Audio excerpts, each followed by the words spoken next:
Mean राशि वालों, मित्रों, मौनी अमावस्या में आपको 7 उपाय हम बताने जा रहे हैं। इनमें से कोई भी उपाय आप ज़रूर कीजिएगा। ज़्यादा से ज़्यादा उपाय आप कर सके तो ज़्यादा से ज़्यादा उपाय कीजिए, क्योंकि ये मौनी अमावस्या का दिन बहुत ही महान दिन माना जाता है। अपने आप में इतना बेहतर दिन माना जाता है कि आपके ग्रहों से संबंधित परेशानी भी दूर करता है। आपके ऊपर तो वैसे शनि की 7.5 चल रही है, राहु केतु भी नेगेटिव प्रभाव दे रहे हैं।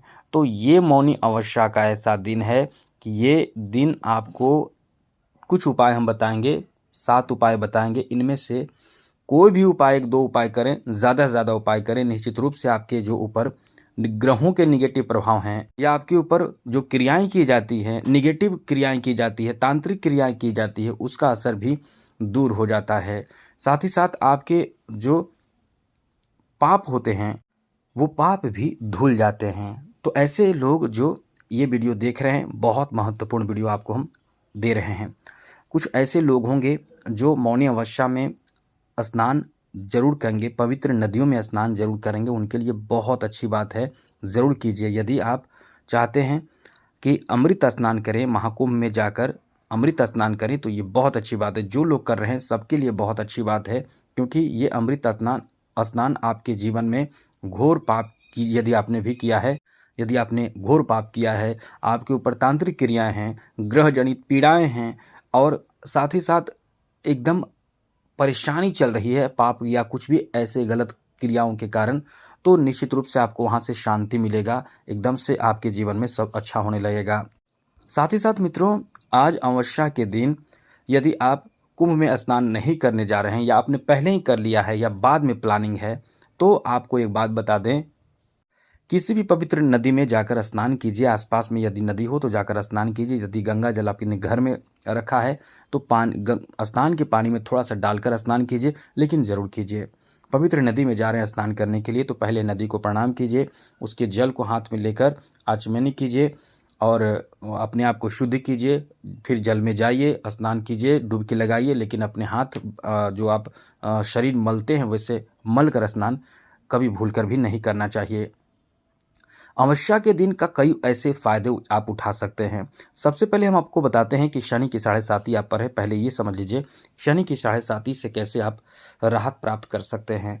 मित्रों, आज के दिन आप एकदम ध्यान रखिएगा, आपके ऊपर राहु केतु और शनि का जैसा भी ग्रह पीड़ा है वो दूर होगा। आप अपने क्षमता के अनुसार, क्षमता से ज़्यादा हम नहीं कह रहे हैं, क्षमता के अनुसार गरीबों को, ज़रूरतमंदों को वस्त्र, धन, अन्न यानी अनाज खाने के लिए, वस्त्र और धन, पैसा जो आपसे बन सके ज़रूर दान कीजिएगा। ये दान आपसे, आपकी तरफ से जो दान जाएगा वो निश्चित रूप से आपको कई गुना फायदा देगा। एक तो ग्रह जनित पीड़ा दूर होंगे, साथ ही आप अपने जीवन में अन्न, धन और साथ साथ वस्त्र सब कुछ बहुत प्राप्त करेंगे, क्योंकि जो आप देते हैं वो वापस मिलता है और कई गुना बढ़ जाता है। और शुभ समय में, अच्छे समय में, मतलब बेहतर समय में यदि आप और करते हैं तो कई गुना बढ़ जाता है। इसलिए ये समय, इस समय यानी 29 जनवरी को ये काम आपको ज़रूर करना चाहिए। आज के दिन कुछ और आपको करना चाहिए, जैसे अपने पितृदोष से मुक्ति प्राप्त करने के लिए, क्योंकि मित्रों, पितृदोष जिस पर लगता है वो इंसान जीवन में इतना घोर संकट से घिर जाता है, उसको कई तरह के नुकसान होते हैं। पैसे नहीं बच पाते हैं, धन नहीं आते हैं, नौकरी नहीं लगते हैं, आपके घर में, आपके साथ, आपके परिवार के साथ विवाद होता है, आपको किसी से भी प्रेम नहीं रहता है, एकदम से भय बना रहता है, ठीक से सो नहीं पाते, नींद नहीं आती है, एकदम से चिड़चिड़ापन आपके अंदर बन जाता है, पैसे आते नहीं हैं, जीवन में एकदम कुसंगति, गलत संगति में पड़ जाते हैं, शादी होते हैं, पत्नी से झगड़े होते हैं, यदि पति पत्नी के बीच रिश्ते हैं तो संतान प्राप्ति में दिक्कत होते हैं। साथ ही साथ जीवन के कोई भी ऐसा क्षेत्र नहीं है जहाँ प्रभावित आप नहीं होते हैं, यानी आपके जीवन एकदम नर्क बन जाता है जब पितृदोष लगते हैं तो, और आपको पता भी नहीं चलता है। तो यही हम आपको बताने जा रहे हैं कि पितृदोष से मुक्ति प्राप्ति के लिए, पितरों को मोक्ष दिलाने के लिए पितरों के तर्पण करना चाहिए। जी हाँ मित्रों, पिंडदान कर सकते हैं, करवा सकते हैं। तो ऐसा लोग करते हैं, बहुत बड़े बड़े लोग करते हैं, पितरों को मोक्ष मिलती है। और आपको आपके जीवन में आ रहे हर तरह के समस्या से लाभ मिलता है। साथ साथ मौनी अमावस्या के दिन आपको इनमें से कोई उपाय जरूर कीजिएगा। पशु पक्षियों को भोजन कराइए। यदि आप कुछ नहीं कर सकते हैं तो कम से कम पशु पक्षियों को तो भोजन करा सकते हैं। मछलियों को आटा खिलाइए, आटा में थोड़ा सा शक्कर मिलाकर गोली बना बनाकर उनके घर के दरवाजे के आसपास, मतलब जो चींटी हैं उनके दरवाजे घर के आसपास छिड़क दीजिए, डाल दीजिए। वो खाएंगे, आपके जीवन में सुख समृद्धि आएगा, आपके जीवन में अपार शोहरत संपत्ति सुख समृद्धि आएगा। ये आप करिए, जरूर कीजिए। इस ऐसे समय में चिट्टियों को शक्कर जरूर खिलाइए मित्रों, ये बहुत ही अच्छा लाभ देता है। साथ ही साथ मौनी अमावस्या के दिन शाम के समय ईशान कोण में आपको एक घी का, शुद्ध देशी घी का, या अब देशी घी तो नहीं मिलता है लेकिन घी का जो शुद्ध हो, जूठा ना हो, घी का दीपक जलाइए।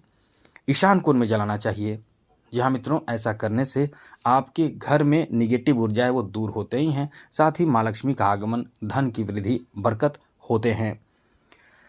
कुछ लोगों के कुंडली में काल सर्प दोष होते हैं। ये काल सर्प दोष ऐसा करता है कि आपके जीवन में कभी आपको तरक्की नहीं होने देगा। जब आप मेहनत करते हैं, जैसे परीक्षाएं देते हैं, तो परीक्षा देंगे तो आपको एकदम से नज़दीक लेकर चला जाएगा। जैसे कॉम्पिटिटिव एग्ज़ाम दे रहे हैं तो आपका पीटी निकलेगा, मेंस निकलेगा, और इंटरव्यू में आप कुछ नंबर से छट जाते हैं। दौड़ करते हैं, यदि मेरा मतलब वो आपको जो ये जो काल सर्प दोष है 99% आपको लगेगा कि सक्सेस हो रहे हैं, वहाँ तक पहुँचेंगे, अब 1% के लिए वापस कर देता है। इसलिए आपको मौनी अमावस्या के दिन यदि किसी अच्छे ब्राह्मण से काल सर्प दोष शांति उपाय करवा ले तो बहुत ही ज़्यादा आपको लाभ होगा। इसमें होता क्या है कि इसमें चांदी के नाग नागिन का पूजा की जाती है और फिर इसे नदी में प्रवाहित की जाती है। तो ये जरूर कीजिएगा। इससे यदि आपको लगता है कि आपके ऊपर काल सर्प दोष का प्रभाव है तो आप हमें मेल कर सकते हैं। हम आपकी कुंडली देखकर बता सकते हैं कि काल सर्प दोष है या आंशिक है या बहुत ज़्यादा है, तो उसके अकॉर्डिंग आप शांति पूजा कर सकते हैं, करवा सकते हैं। बाद में भी करवा सकते हैं, लेकिन ऐसे समय में करने से ज़्यादा फल मिलता है, ज़्यादा लाभ मिलता है। आगे बात करें तो मित्रों, आज भगवान सूर्य को जल अर्पित जरूर कीजिएगा। आदित्य हृदय स्तोत्र का पाठ करके सुबह सुबह जल दीजिए। भगवान सूर्य को लालिमा रूप में दर्शन करते हुए जल अर्पित कीजिए। आप धन धान्य से परिपूर्ण हो जाएंगे, दरिद्रता दूर होती है और घर में सकारात्मक, आपके मन में, आपके जीवन में सकारात्मक ऊर्जा उत्पन्न होते हैं। तो ये काम आपको ज़रूर करना चाहिए। और हाँ, 1 रुपये के सिक्के, जी हाँ मित्रों, 1 रुपये के सिक्के को आप सम्मी का पौधा हो या पीपल का पौधा, पेड़ हो, कहीं भी आपको मिले तो उस 1 रुपये के सिक्के को अपने ऊपर 7 बार घुमाएं। घुमाने के बाद आप आंख बंद करके शनिदेव का ध्यान करके प्रार्थना करें। प्रार्थना करने के बाद जो पौधा हमने बोला उनमें से कोई भी एक हो, उसके मिट्टी में इसे छुपा दें और चुपचाप प्रणाम करके वापस आ जाएं। कोई पीछे से बुलाए भी तो आपको नहीं देखना है।